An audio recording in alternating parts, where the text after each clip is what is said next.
Hi friends, ఈరోజు Sunday కదా, అందరికీ స్పెషల్ డే.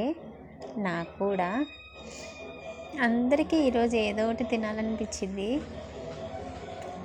కానీ ఈ వీక్ ఆల్మోస్ట్ నేను నాన్ వెజ్ తిన్నాను.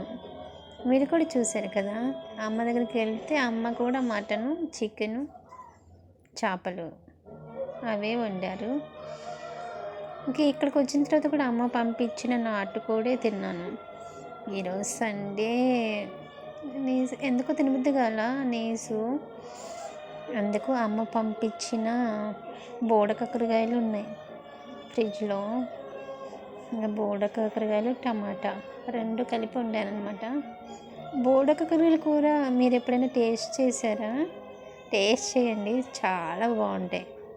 ఎందుకంటే ఇది కాకరకాయలా కాదు, కాకరకాయ చేదు ఉండిద్ది, కానీ ఇది చేదు ఉండదు.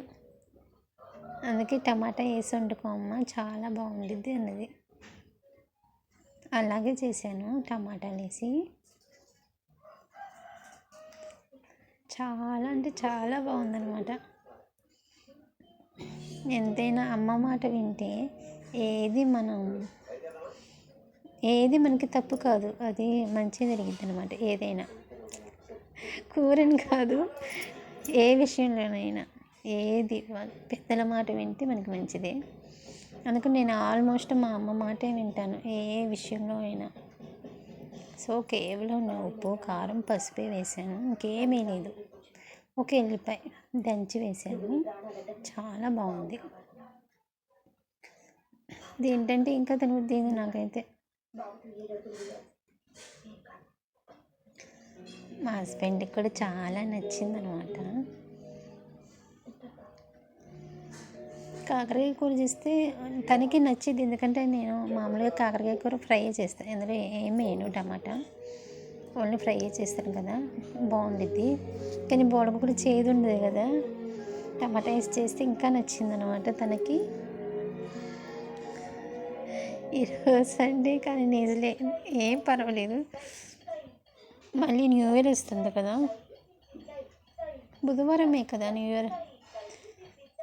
సో ఈరోజు 29 సండే, వెనస్డేకి ఇంకా కేవలం 2 రోజులే ఉంది. సో ఫ్రెండ్స్, మీ అందరికి ముందుగానే హ్యాపీ న్యూ ఇయర్ అనమాట.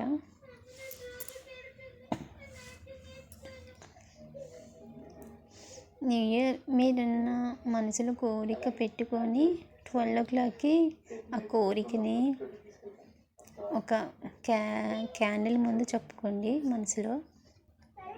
ఆ ఇయర్ మొత్తం మంచిగా జరిగింది ఫ్రెండ్స్, ఎలాంటి చెడు జరగకుండా. So friends, happy new year అడ్వాన్స్గా. బాయ్.